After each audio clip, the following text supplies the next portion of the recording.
G'day guys, welcome back to another episode of Fon Supercoach. Today we have the official 2025 team reveal. We are on the eve of, we're on the night of round one and the start of Supercoach. So yeah, let's get into it. I want to do a quick run through of the team lineups as well once those come out. So I'm going to try and do the team reveal a little bit quickly. I won't speak too much about players I haven't selected. I might just talk about the main ones. Yeah, let's get into it. At D1, I do not have Harry Sheezel. I have Tom Stewart. I will discuss my Harry Sheezel dilemma later on once we get through the rest of the team. That's a multifaceted issue for me. So yep, D1 I have Tom Stewart, which is definitely a little bit light compared to a lot of teams, but that's how we're rolling this year. At D2 I have Jayden Short. I just think with no Rioli, a lot more ball down back for Richmond and this slight game plan change, there's going to be a lot more ball for Jayden Short in defence, so I am locking Short in. D3 I have Matt Roberts. Performed really well last week. He has a good role, not a lot of kick-ins, but that may change. We'll see how the Swans tinker with their defence that clearly needs a little bit of tinkering. But yeah, like the role. I think he has the best chance of being a keeper out of Roberts, Short and Perryman, who is my D4. So yeah, and then Perryman, really good role. Just ran out of gas with Collingwood in that third quarter last week. Still massive on the roll. I think these three are unlikely to all be keepers. Maybe one is. If I'm lucky, I probably get two. But I'm not planning on having all three of these be keepers. And I think that's okay. Now my D5, I don't like. It is Sam De Koning. I've spoken about how much I dislike this pick all pre-season. This enables me to do something else that we will get to later on in the team. However, I was listening to Chris Scott's opening round presser, and he was very big on De Koning playing primarily ruck. I think in round one we're going to get a sugar hit because he's playing against Reedy, but I'm not sure on this pick. I'm hoping it can just not lose money until Mills is on the bubble, and then I can jump ship. Maybe I get a 90k cash out of it. I don't love the idea of these four. They're not cash cows and they're probably not keepers. We'll see if that's a viable strategy this year. Yeah, Sam De Koning at D5.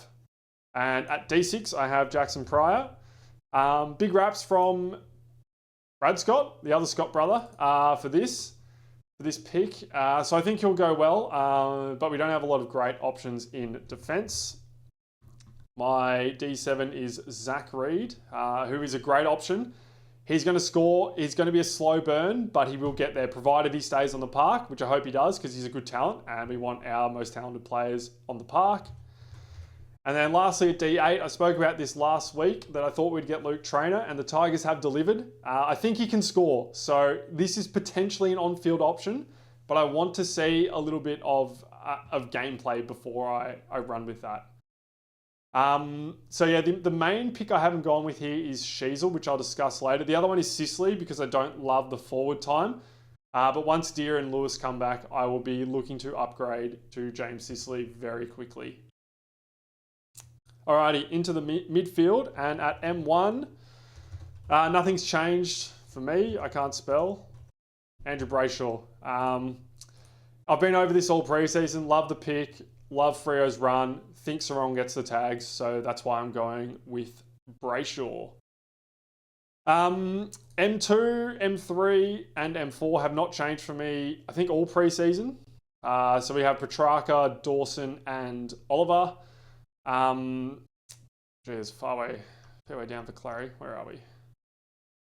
Here we are. So Petrarca, I think, is going to play 65% plus midfield time. It doesn't look like Rivers is playing a heap of midfield time anymore for Melbourne. It looks like Langdon's gone in there. I don't know how long that'll last. Either way, I think that's not an issue for Petrarca. He's going to be in there a lot of the time. So yeah, massive on Petrarca, have been all pre-season, and it was good to see him in the practice match last week. Dawson, I'm also not overly worried about forward time because I think it's going to be even less than Petrarca. The CBAs might be less than Petrarca, but he's going to be that high half forward coming up to the contest when he isn't in the centre bounce. Most of the time he starts forward. So yep, really big on Dawson all pre-season. So we're going to stick fat with him. And then Clayton Oliver, just lock, not even worth discussing him. The next pick I have, which is part of the reason for the Sheezel shuffle, I'll call it, is Adam Chera. I was just looking at this fixture. I think Chera can score well without a good fixture, but this Carlton fixture is so Mickey. It's so Mickey. So you get, obviously, Richmond tonight. Hawthorn's probably a tough matchup. We saw that at the end of last year and with Sydney last week. So, you know, nothing to write home about. But then Dogs without Bond and Treloar, Collingwood, West Coast, North, Geelong, Adelaide, St Kilda is just about the most cupcake 6 or 7 week fixture you can get. So that's why I've jumped on Chera. I need a piece of this. I think that by the time we get to round 10, he could be averaging 115 to 120. And I don't really want to miss out on that at 447k. So I'm locking in Adam Chera and I'm sticking with that unless he's not named in 11 minutes, which I doubt.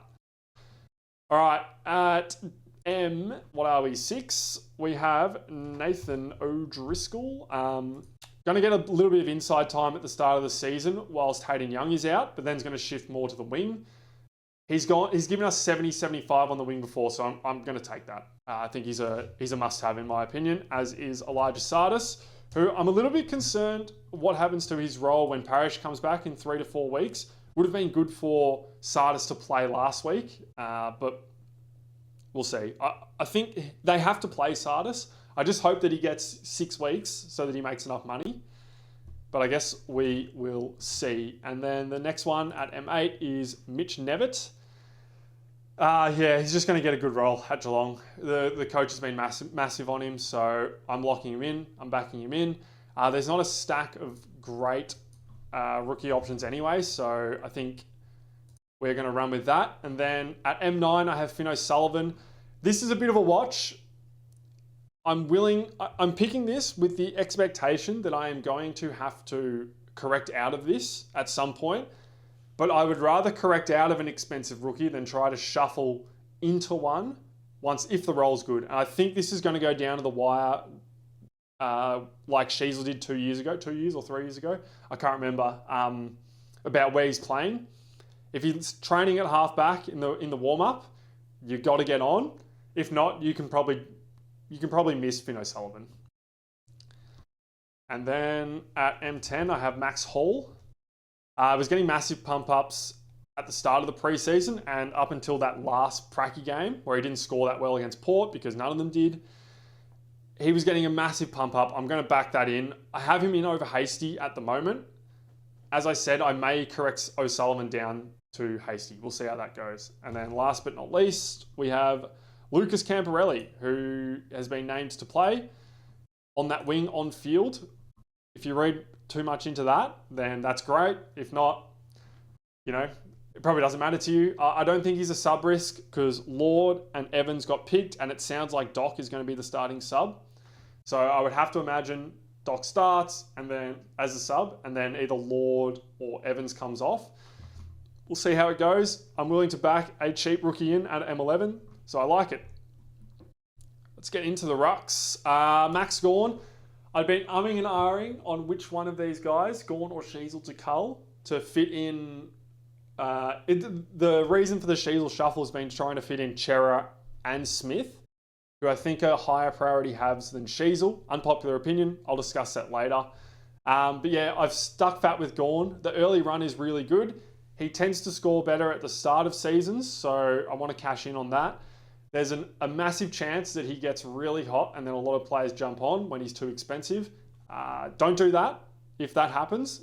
But if you're starting him, it's obviously going to be a great feeling cashing in some captain options.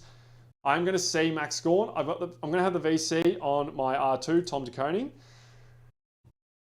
That could be punishing. I don't know. We'll see when teams get named. I'm sort of hoping Elijah Hewitt doesn't get named because I know he's going to play.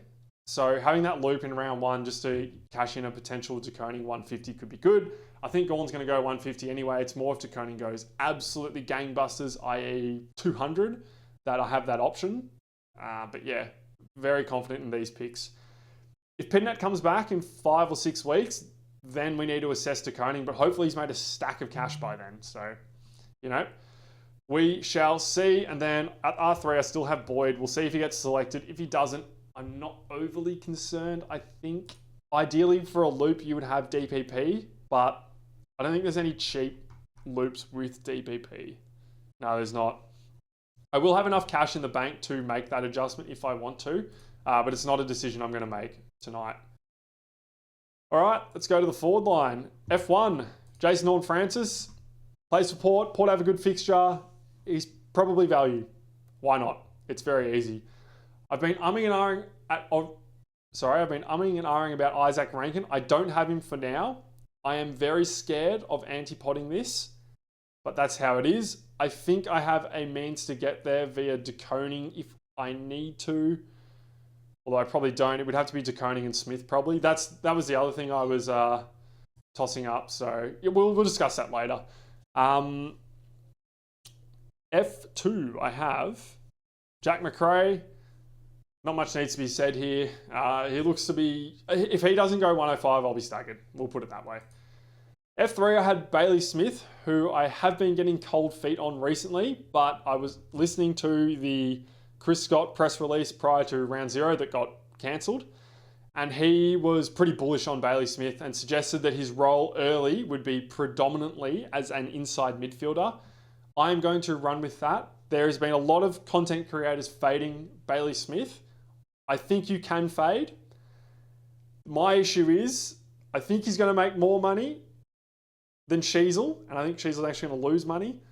So I'm willing to take that on, and if he averages 100, which is there's potential, he's going to be a top 6 forward. So that's where I stand on Smith. I'm not locked in to Smith and De Koning over Sheezel, so we'll see how that goes. F4, I have Caleb Daniel. Nothing needs to be said about him, I wouldn't think, so I'm not going to bother. And then Hugo Garcia at F5. He's going to make the money. He's going to make the money. He's got an unbelievable role, and there's no one coming back for the Saints. So just lock him in. I don't think he's must-have, but I think he's going to score more than a rookie on field, and he's going to make a similar amount of money. So I would be getting him into your side if possible. And then at F6, I have Sam Davidson. This guy is a must-have. So if you don't have him, please put him into your side. He's going to be an on-field option most weeks. And I think this week is a good one to have him on field against North. So would highly recommend him. F7, I have Sam Powell-Pepper. He will be on field next week when he plays Richmond. Powell-Pepper's had history of scoring 65 to 70. So he's going to make the money. He's 11 months off that ACL injury now, I believe. I'm backing him in. If he starts slow, I'm okay with that. He just has to make it by around, 8. That's okay. And then I have one Elijah Hewitt at F8. We'll see if he gets named. I hope he does, because I want to lock him in. Because I think he's going to make money. But having him as a loop could be useful, but then he has to get named in round 2, which is, you're getting dicey planning guys getting named weeks in advance from there. Then I have Flynn at the flex. He's got the Ruck 1 role at West Coast. I think he can go 90, which is approximately 200k. That seems like a no-brainer to me. So yeah, that's the team. As I said, I'm going to roll with De Koning and Gawn as the vice-captain. A few other options in my team I think you could run. Brayshaw and Dawson, I think, are both captain options. Worth noting that the Saints have tagged Dawson in the past with Windhager. Not sure if that'll eventuate this year, and particularly in round 1, but it is worth noting. Let's go like this. So yeah, that's the team I'm running with. I've got a few minutes before teams come out. I don't have Levi Ashcroft. He has been confirmed as the starting sub. If he was not the starting sub, I would be picking him. If for some reason he's not named as the starting sub, he will be in over O'Sullivan. We flagged this earlier on in the preseason that line side is very hard to break into. As soon as Levi starts playing full games, he's going to be must-have. So hopefully his price doesn't creep up too much because he's going to be a big cash cow for us in that circumstance. But yeah, that's just keep your eye on Levi Ashcroft. Keep your eye on whether or not he's actually named as the starting sub, even though we've been told he will be. And monitor this every week because he's going to be one that you want to jump on if he's going to have a starting role in that Brisbane side. Let's talk about the Sheezel shuffle. So, what I had prior to these changes was I had Sheezel and I had Hasty. So this is what I had. Now, obviously, O'Sullivan will be on field. I'm just not going to save this for the... Well, I'm not going to save this. Anyway, it shores up my D5 more by shuffling Perryman there and Stewart on field. It's a little bit worse for my what's going to end up being M8. I think as far as points on field go, I'm not going to be losing any points. I don't think I'm going to be making any points. It's going to be about break even. I'm sort of expecting Sheezel to go 110 to 115, and then I would be expecting O'Sullivan to go 65-70. So let's say that's 185 all up if I'm being, generous. And then I'm expecting Bailey Smith to go at least 95. And De Koning, I think, can do 90. Now, he's not making a heap of money going 90 De Koning, but I think he can do it. He has some soft matchups early, and I'm hoping he can cash in on it there. The reason I have Chera as more of a must-have over Smith, because I'm not convinced that Smith is a top 6 forward. I'm thinking Horne-Francis, Rankin, McRae, Daniel, Nick Martin are definitely all going to be higher than Smith. Do we get Isaac Heaney? Do we get Petrarca? I'm not sure. But that's why I am thinking that. I also think we're a strong chance to get Rowan Marshall. The teams have come out, so we'll discuss them shortly. We'll see if Boyd's named. But that's why I've done that. I think Chera... Well, Chera's not really relevant, I guess, because I'm going to have him anyway. But Smith and De Koning are going to make money, and Sheezel's going to lose money. Now, the difference here is I'm going to have to make probably an extra one trade, upgrading both of ththese guys to primos versus a one up, one down type of thing. It's probably going to be a 1 down, 2 up, getting these guys up to primos. So I am aware of that. But I think the overall cash gen is going to be beneficial to me and going to justify me making that decision. So that's why I've gone that way. Sheezel's still a great pick. I don't think he's value. He's got a mid-forward role that isn't conducive to high scoring generally. We have seen players who can score in that role. Petrarca, Dawson's played it at times. These guys can do it. But he's 635k. I'm going to bet against him. Their fixture isn't great to start either. And I think there is going to be some attention towards Sheezel this year. North is going to be worth tagging this year. They're going to be more competitive and you're not going to want to drop games to them. So teams are going to tag. I think they're more likely to go after Sheezel than LDU. We will see. They could go after Caleb Daniel. We'll see how teams go with that. But that is my logic for fading Harry Sheezel and why I've gone with De Koning and Smith over them. I don't love De Koning. I'm not advocating for it. I just had the money for him and he's got a good role. So that's my consensus there. Let's talk team lineups.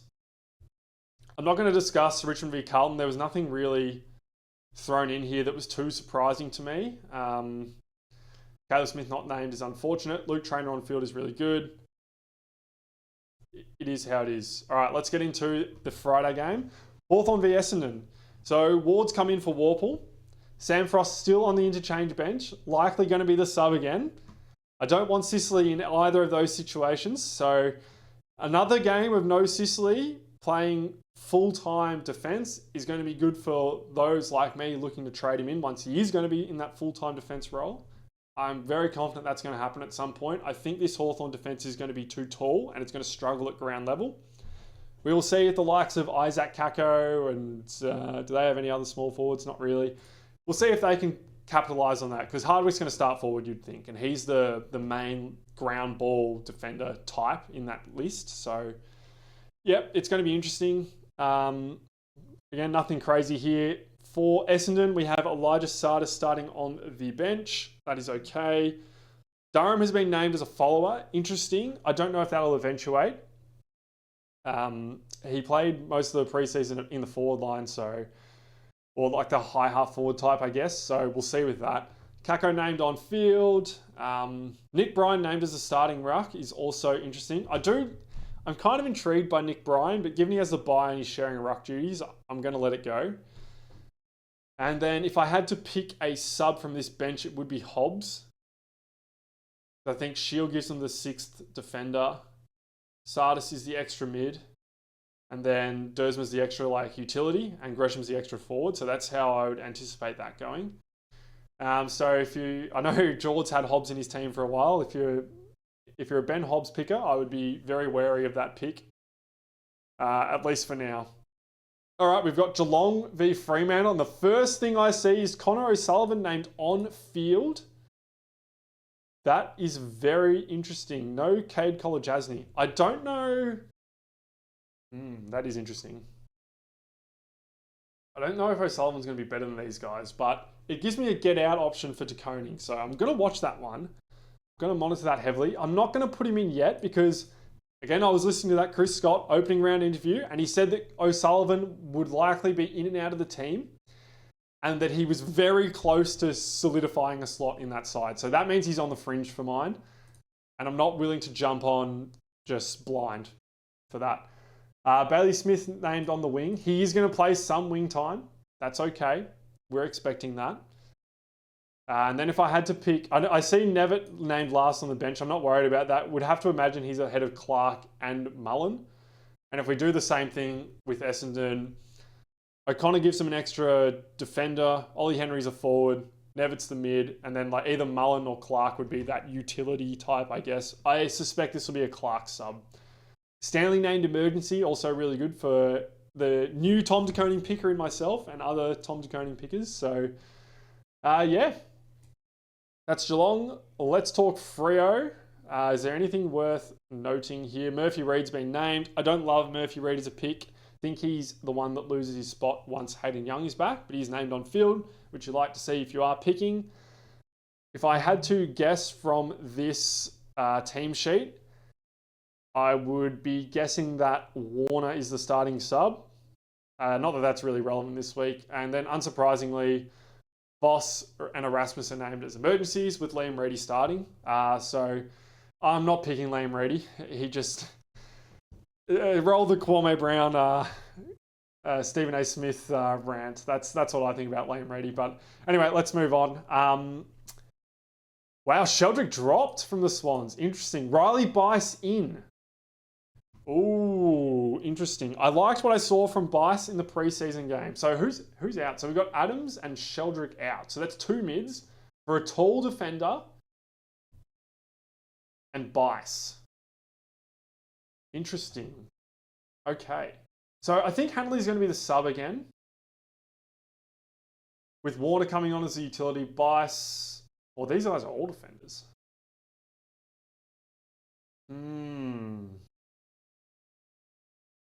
Maybe they throw Hamling forward. I have no idea what to make of this. Maybe Bice is a sub and they go a little bit. Yeah, Hanley was good. It wouldn't surprise me if he started. Maybe they go with Hamling as the sub. I don't know. That's a strange bench. Very strange bench. So yeah, I don't know what to make out of these selections. But keep an eye on Bice. He's a capable player. Levi Ashcroft is the starting sub here. I don't think there's anything else particularly interesting to look at here. Worth noting, no Sam Day or Gallup. I don't know what Gallup's first name is, my apology. So it looks like Logan Morris is going to be that second key forward, which is interesting. We'll see how that plays out. Yeah, that's interesting. Oh, they have Fort, so they named the two rucks. Okay, anyway, let's move on. There's nothing there, really. So Davidson, Dolan, and Kennedy, I think these were all announced today. Lockie Bramble is still selected, so that cools me on a Fraser or a Dale type. You can still go there. I'm not faulting him. I was hot on Dale early on in the preseason, but with the quad injury and Bevo still playing Bramble for some reason, it's not for me. And then Davidson named on field. Dolan named on field as well. That suggests he's ahead of Jones and McNeil. I'm guessing one of them's a sub. And then Luke Cleary's been named. Also very interesting. And another one to keep an eye on. He's a defender rookie, about 170k, who's a very capable scorer. So definitely one to watch. Could be a round, 3 correction. So yeah, keep an eye on Cleary. And then for North, Finn O'Sullivan named on the wing. That's the first thing I see here. Luke Parker and Constanti in. If I had to guess, the sub here would be Robert Hanson Jr. Tucker named on the bench. I don't know what to make out of this for Finn O'Sullivan and his role. Scott can play wing, half back. I don't know. This is, as I said, we're going to need to be watching where O'Sullivan's warming up this week, which is going to be chaos, but who doesn't love a bit of chaos? If there's one game you're paying attention to news prior to the bounce this weekend, it is this game, because Finn O'Sullivan playing halfback is going to make bulk cash, okay? So I would have that in the back of your mind come Saturday at 7:30 to do just a quick check of where guys are warming up. Okay, Collingwood, Dan Houston in, Lachlan Sullivan, I don't know who that is. And then Hoskin Elliott out with an injury and Ed Allen dropped is extraordinarily stiff, I would have said. I thought he played pretty well. But yeah, Houston in, Perryman named at halfback, not reading anything into that. And Nick Dagos has been named, no surprises there. I'm guessing Sullivan would be the sub here. Let's move on to Port. So Joe Berry's been named. I'm still not massive on Berry. Josh Sin has also been named, which does come as a surprise to me. Although looking at this bench, I think he's a strong chance of being the sub, him or Boak. So that's one to watch. Finlayson has held off Radigalia at selection, it would appear. If you're into Finlayson, then maybe that's something you want to see. And I'm seeing Sam Powell Pepper named on ball. I don't think a midfielder's really come in for the Zach Butters injury. Could Powell Pepper be a beneficiary of the Butters injury? That's an upside I hadn't even considered. We'll see. But nothing too surprising here for Port. All their recruits are starting, so that'll be interesting to watch. I think this will be a good game. So yeah. Then we've got Brisbane. Adelaide v St Kilda. So we've got a stack of ins for Adelaide. Toby Murray. Who is that? Oh, this is extended bench. Okay. So Draper's already been confirmed to be playing. I have a strong feeling that this is going to be the sub. I expect Hinge, Rochelle, Crouch, and Curtin to start, with Sid Draper as the sub and those other three as the emergencies. Coming named on a wing, Wayne Miller named at halfback. I was very interested in Miller early on in the season, so I'm going to keep an eye on that. And for the Saints, I don't think there's anything else worth mentioning here. For the Saints, let's have a look at this extended bench, I think. So Rowan Marshall's been named. And then on the extended bench, we have Boyd, Boxall, Hall, O'Connell, and Keeler, who are all rookie price players. I expect Hall to play. Hasty's named on field. That is very interesting. I would suggest O'Connell's not going to play then. I doubt they bring both of Keeler and Boyd. Maybe one or the other.